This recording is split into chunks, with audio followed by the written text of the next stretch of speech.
नमस्कार शेतकरी बांधवांनो. आपल्या शेतीभोवती मजबूत, कमी खर्चिक आणि त्याचबरोबर उत्पन्न देणारं कुंपण हवं आहे का? तर आज आपण पाहणार आहोत नैसर्गिक कुंपण म्हणजेच बायोफेन्सिंगसाठी पांढऱ्या आणि गुलाबी करवंदाची लागवड कशी करावी. करवंद हे काटेरी, दाट वाढणारे आणि अत्यंत तगडे झुडूप आहे. कमी पाण्यातही ते सहज वाढते. याचे फायदे पहा. जनावरांपासून मजबूत संरक्षण, कमी खर्चात टिकाऊ कुंपण, फळांमधून अतिरिक्त उत्पन्न, औषधी गुणधर्मांनी समृद्ध. विशेष म्हणजे पांढऱ्या आणि गुलाबी करवंदाला बाजारात चांगली मागणी आहे. लोणचे, जॅम, सरबत यासाठी याचा मोठ्या प्रमाणात वापर होतो. आता पाहूया लागवडीची योग्य पद्धत.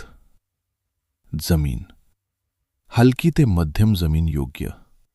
पाणी साचणार नाही याची काळजी घ्या.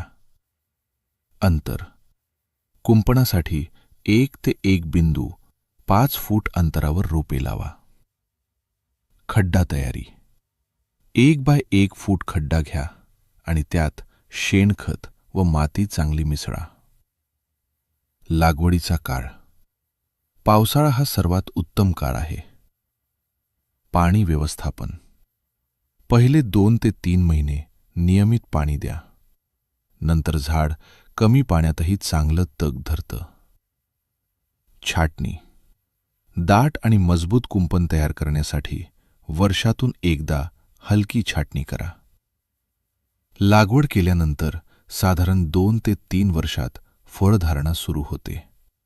एकदा कुंपण तयार झालं की ते 15 ते 20 वर्ष सहज टिकतं.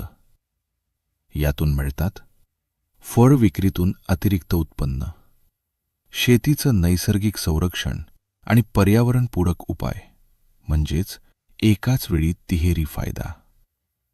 म्हणून शेतकरी मित्रांनो, लोखंडी तारांऐवजी नैसर्गिक आणि उत्पन्न देणारं बायोफेन्सिंग स्वीकारा.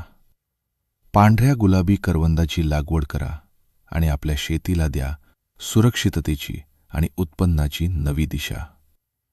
व्हिडिओ आवडला असेल तर लाईक करा, शेअर करा आणि अशाच कृषी माहितीसाठी डिजिटल कृषी योग चॅनलला सबस्क्राईब करा.